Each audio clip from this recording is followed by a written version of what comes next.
So, gagawa ulit tayo ng kimchi fried rice. Alam niyo ba, mas masarap ang kimchi fried rice pag yung gagamitin nyo is mga 1 week old pataas yan. Para na siya, fermented, super fermented na siya. And ayun, ang gagamitin natin ay bahaw. Yan. So, meron lang tayo ditong white onion, salt, pepper, and sesame oil.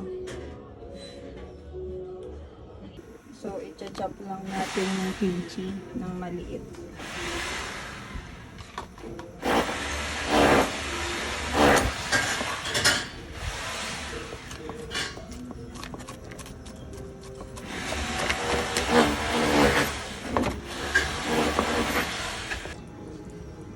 Lagay na tayo ng oil.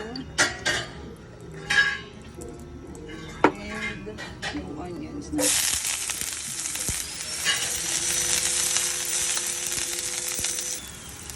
Okay, next na agad natin yung ating chopped kimchi.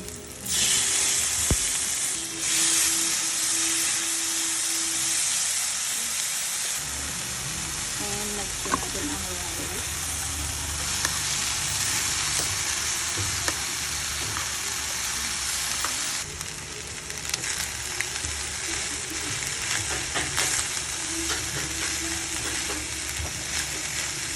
Ilalagay natin yung sauce.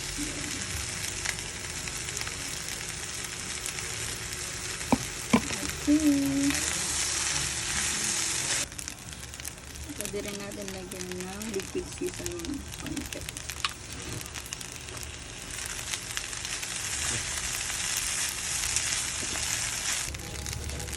Tapos salt and pepper.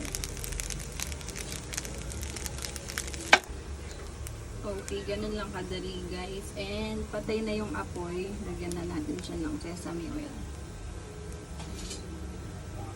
Mas okay talagang nilalagay yung sesame oil pag wala nang apoy yung kalan.